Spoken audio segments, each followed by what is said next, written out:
Welcome back to the coolest dog training channel right here on YouTube. I'm Tom Davis, America's canine educator. Thank you so much for joining me here today. Like, all I'm gonna do is just put this little leash on him, and every time he walks past me, I'm just gonna give him pressure, and I'm gonna mark it like heel.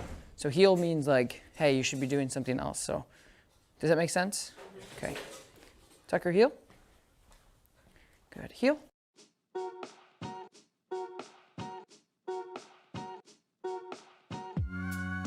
What he's gonna do, heel, eventually, heel, is that. Good. Exactly. So that's a top behavior. Sit. Good job. Exactly. So I go out, I say heel, he goes, what's that? Bang, he bangs off the end.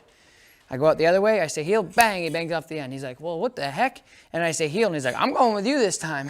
And then it shuts off, and I say, yay! So two things happen, is he didn't get any correction or any pressure from the leash, and he didn't get any pressure or negativity or correction from my voice inflection either.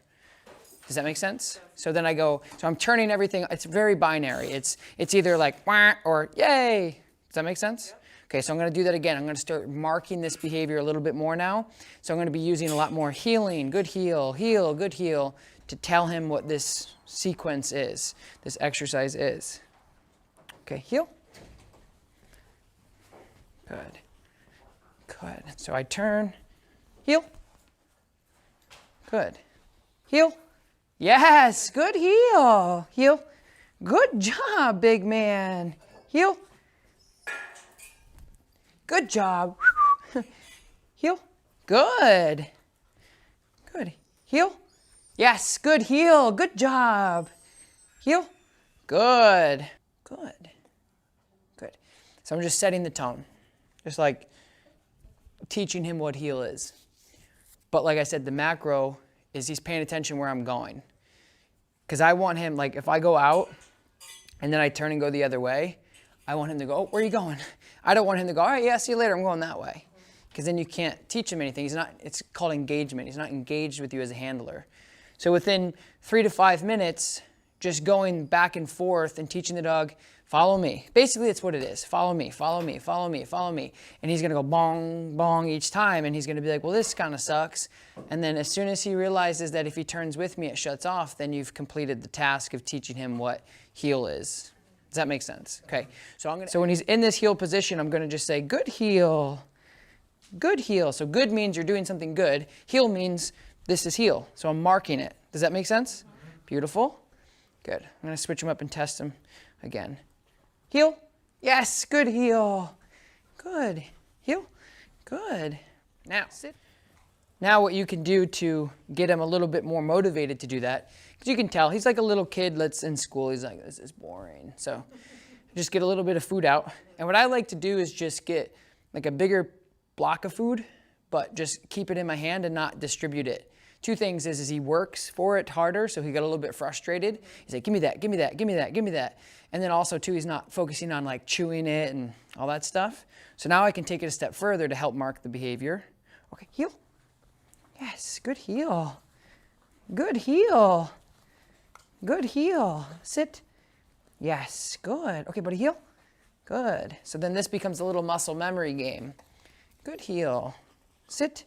Yes. Good. Heel. So I just use this one little piece of food for like 20 minutes. You're not giving it to him immediately. He's just chewing it out of my hand. Dogs don't care how much they get, as long as they get a little. We just think that like, oh, they need a piece of treat. It's like, if they just smell a treat, they're like ready to go. So anyway, because they have so many different sensories, you know, with their smelling and their taste, and oh, it makes them so, yeah, it's euphoric.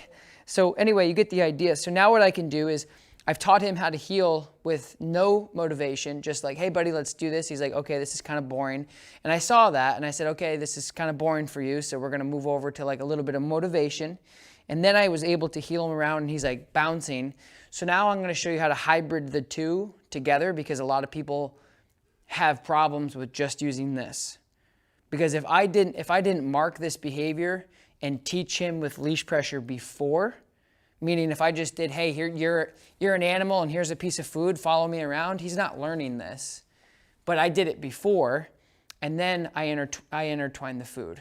Does that make sense?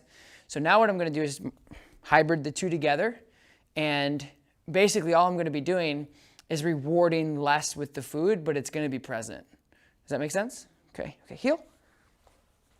Good heel, good. Good heel. Good, so I put it in my pocket, good heel. And it gives him something to do. He's a puppy, he's 5 months old. He needs something to work for. Good heel, buddy. Cool, so you just practice this for the next week or so and marking it. And then the good thing about the leash pressure with your teaching the heel is the leash pressure will teach him everything else. Like if I took this down, because when I gave him pressure, he's like, oh, I'm doing something wrong, I need to change.